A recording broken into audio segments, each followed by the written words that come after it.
Bai? Bai? Entzuten da? Orain bai. Bueno, egunon guztioi, da eskerrik asko etortzeagatik. Gaur emakumeen kontrako indarkeria desagerrarazteko nazioarteko egunaren inguruan, hau da azaroaren 25-aren inguruan, diseinatutako kanpaina aurkeztera gatoz. Hasteko esan nahi dizuet, ez dela ohiko kanpaina, ez dela soilik komunikazio kanpaina bat, atzean prozesu parte hartzaile bat dagoela, indarkeria jasan duten emakumeekin, hain zuzen adineko emakumeekin. Lehenik eta behin, euren hitza entzun nahi izan dugu, euren esperientzia, eta eurek gizarteari eskatzen diotena jakin nahi izan dugu. Horrela, 55 eta 69 urte bitarteko emakumeekin egin dugu lan, bildu gara, elkarrizketatu gara, entzun ditugu, eta urte askotan zehar jasandako indarkeriaren testigantzak jaso ditugu. Testigantzak horiek dire kanpainaren protagonistak. Eta adineko emakumeen eskaera da mezu garrantzitsuena. Eskatzen dute euren ikusezintasunetik bukatzea, ikusezintasunarekin bukatzea, eta eskatzen diote gizarteari adi egotea bizi izan duten edo bizi duten egoeren aurrean.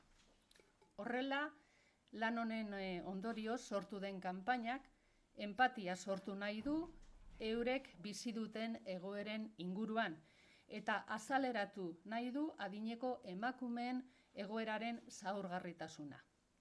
Era honetara, kasuak detektatzen lagundu nahi du kanpainak, eta baita adineko emakumeei erraztea baliabide espezializatuetara hurbiltzea.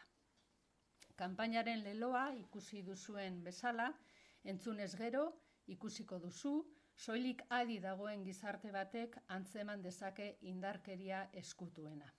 Eta erakutsi nahi du emakumeen kontrako indarkeria ez dutela bakarrik emakume gazteek edo adin ertainekoek jasatzen, nagusiek ere jasatzen dute, eta gainera badituela berezitasun batzuk. Emakume nagusien ikusezintasuna, sistema patriarkal batean sozializatuak izana, zeinean senarrari baimena eskatu behar zieten lan egiteko, kontu korronte bat irekitzeko, atzerrira joateko, adibidez, autonomia ekonomikoarik ez akazu gehienetan, euren garaiko gizarteak genero indarkeria aintzat hartu ez izana, ezin dugu ahaztu, garai hartan, emakumeen kontrako indarkeria esparru pribatuan kudeatzen zala, edo bizitza oso bat beste pertsonak zaintzen egon izana.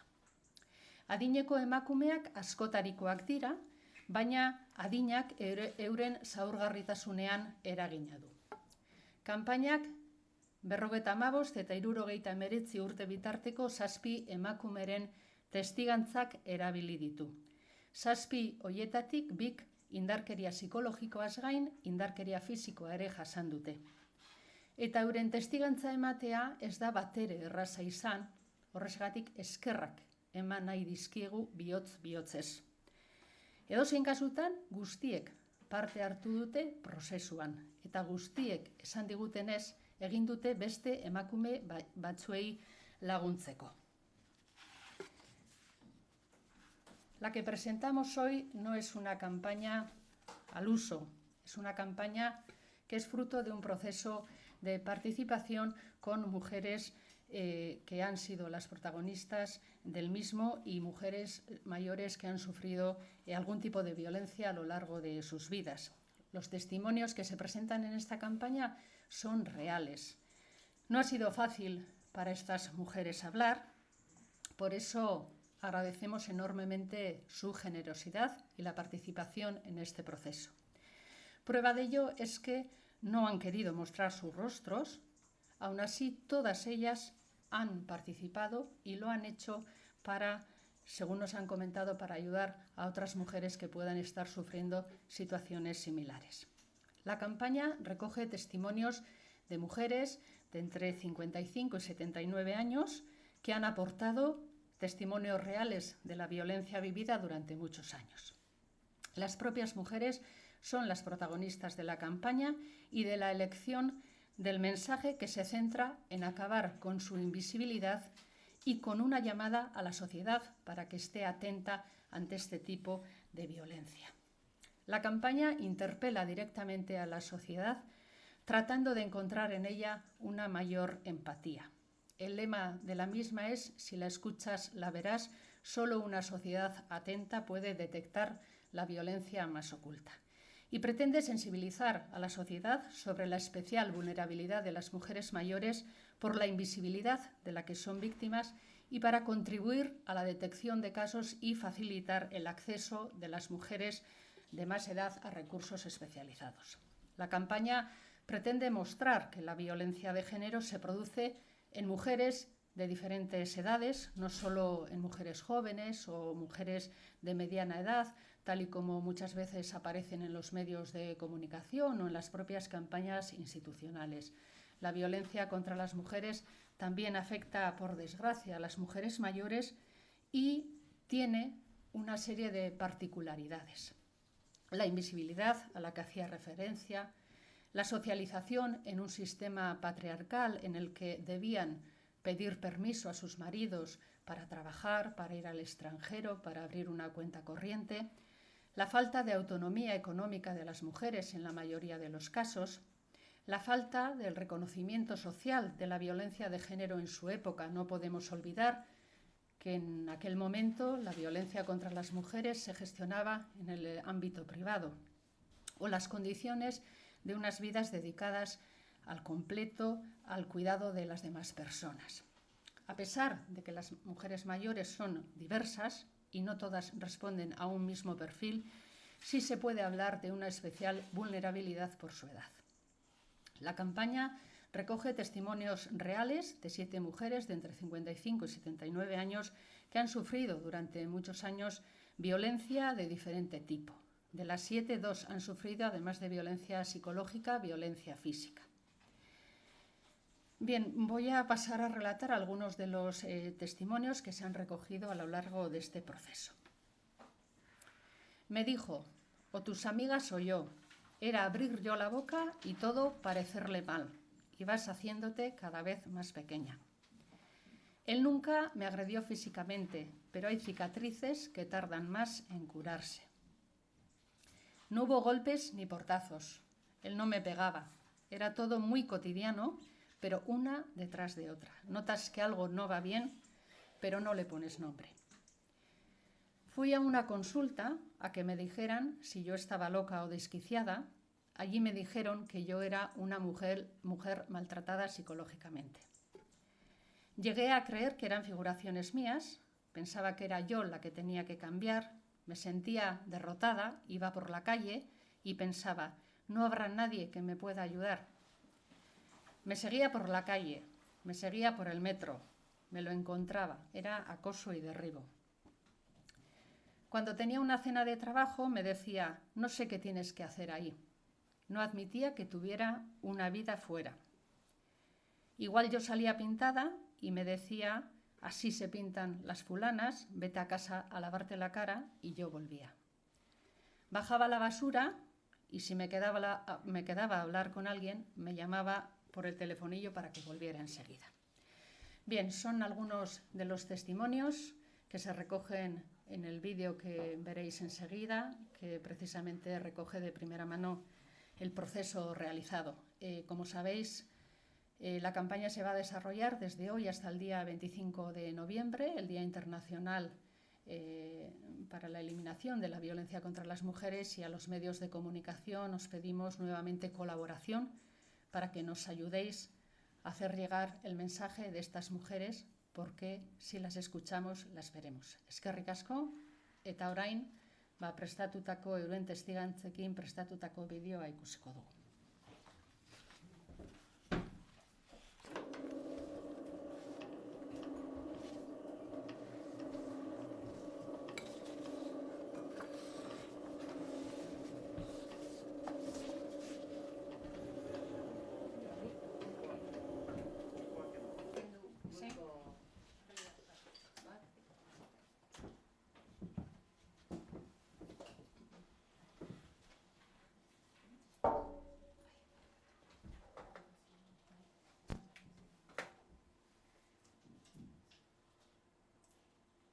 Jarraian entzunen dituzun lekukotasunak kasu errealak dira.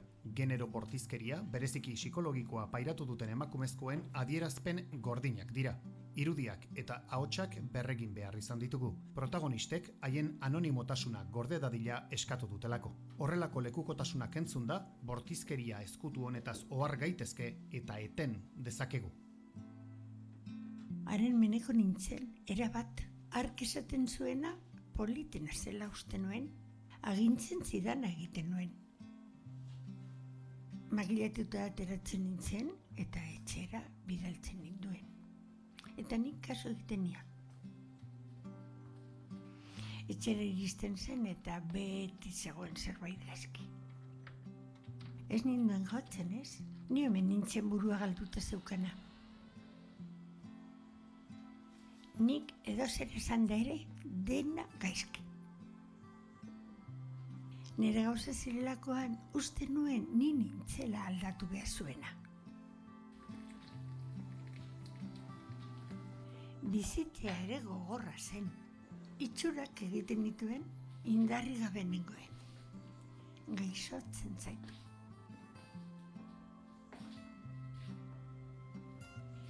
Baina nola aguantatu nuen horren beste. Esaten zidaten, zu zara eskondu zarena, eutxi. 40 urtez eutxi nion, familiagatik, Azkenean ohartu nintzen pertsona hori aldatzea ez zela nire lana. Pentsatu nuen, bukatu da. Handik atera behar nuen.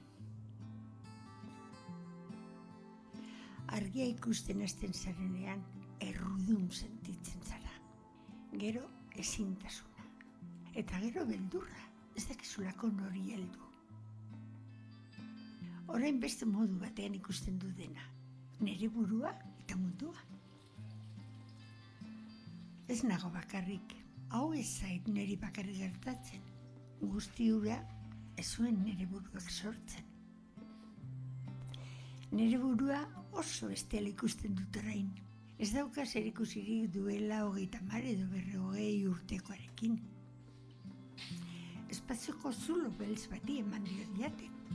Orain bizitzeko garaia da. Entzunez gero, ikusiko duzu. Adi dagoen gizarte batek bakarrik antzeman dezake indarkeriarik ezkutuena. Azaroak 25, emakumeen kontrako indarkeria desagerrarazteko nazioarteko eguna. Emakunde, Eusko Jaurlaritza, berdintasuna, justizia eta gizarte politikak.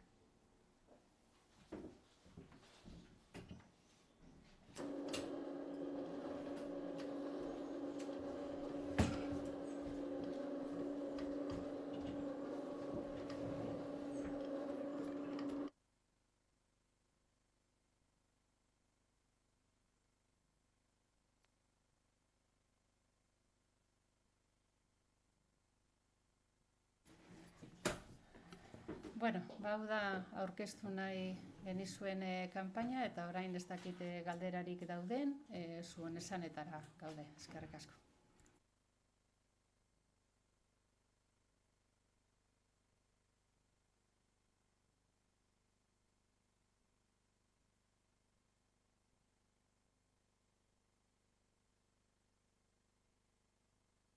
Bueno, ez badaude galderarik, mila esker guzti hori etortzeagatik eta esandakoa. Lagundu mesedez emakume hauen mezua zabaltzen. Ayudadnos, por favor, como medios de comunicación a difundir el mensaje de estas mujeres porque, como decíamos, si las escuchamos, las veremos. Mila esker.